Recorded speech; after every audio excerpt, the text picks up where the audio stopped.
गौतम बुद्ध के पास उनका प्रिय शिष्य पूर्ण पहुंचा। बुद्ध ध्यानावस्था में बैठे थे।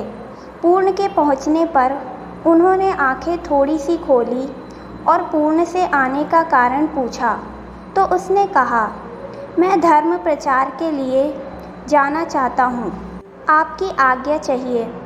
बुद्ध मुस्कुराए और कहा, पूर्ण, धर्म की राह बहुत मुश्किल है। तुम लोगों को अच्छी बातें बताने जाओगे और लोग तुम पर नाराज होंगे। हो सकता है कि अपशब्द भी कहें। इस पर पूर्ण ने कहा, कोई बात नहीं, मैं ये सोचकर उनकी बातों पर ध्यान नहीं दूंगा कि उन्होंने अपशब्द ही कहे, पिटाई तो नहीं की। बुद्ध बोले, हो सकता है कि कुछ लोग हाथ उठा दें। पूर्ण ने कहा, तब मैं ये सोचकर उन्हें क्षमा कर दूंगा कि उन्होंने मुझ पर शास्त्रों से प्रहार तो नहीं किया।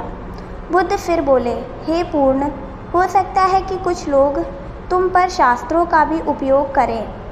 पूर्ण ने उत्तर दिया, तब मैं ये सोचकर उनके प्रति कोई प्रतिकार की भावना नहीं रखूँगा कि उन्होंने मुझे मारा, पर जान से तो नहीं मार डाला, मुझे जीवित छोड़ दिया। बुद्ध ने फिर कहा, और यदि तुम्हारे प्राण ही ले लिए तब? पूर्ण ने तत्क्षण सिर झुकाकर कहा, तब मैं उनका आभारी रहूँगा कि उन्होंने धर्म के मार्ग पर मेरे प्राणों का उत्सर्ग करने में मेरी सहायता की। मैं उनके प्रति कृतज्ञ रहूँगा।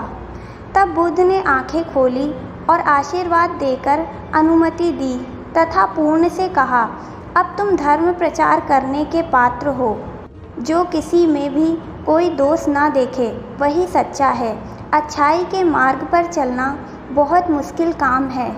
जो इस राह पर चलता है उसके मार्ग में अनेक बाधाएं आती हैं, लेकिन जो व्यक्ति किसी में भी दोष ना देखे वही बाधाओं को सहजता से पार कर अपने लक्ष्य को पूरा कर पाता है।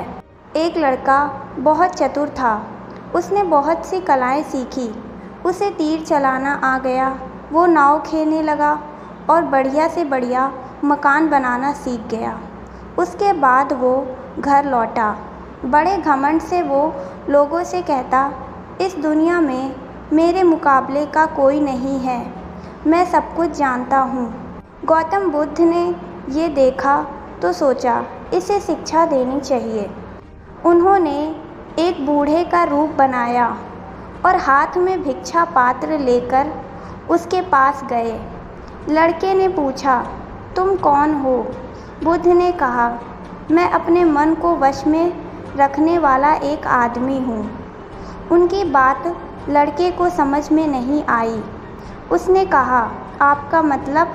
बुद्ध बोले, कोई आदमी तीर चलाना जानता है, कोई नाव खेलना जानता है, कोई घर बनाना जानता है, लेकिन ज्ञानी आदमी अपने ऊपर शासन करना जानता है।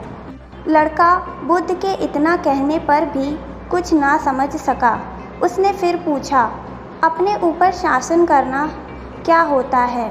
बुद्ध ने कहा, अगर कोई उसकी प्रशंसा करे तो वो खुशी से नहीं फूलता, निंदा करे तो दुखी नहीं होता। इस तरह उसका मन उसके वश में रहता है।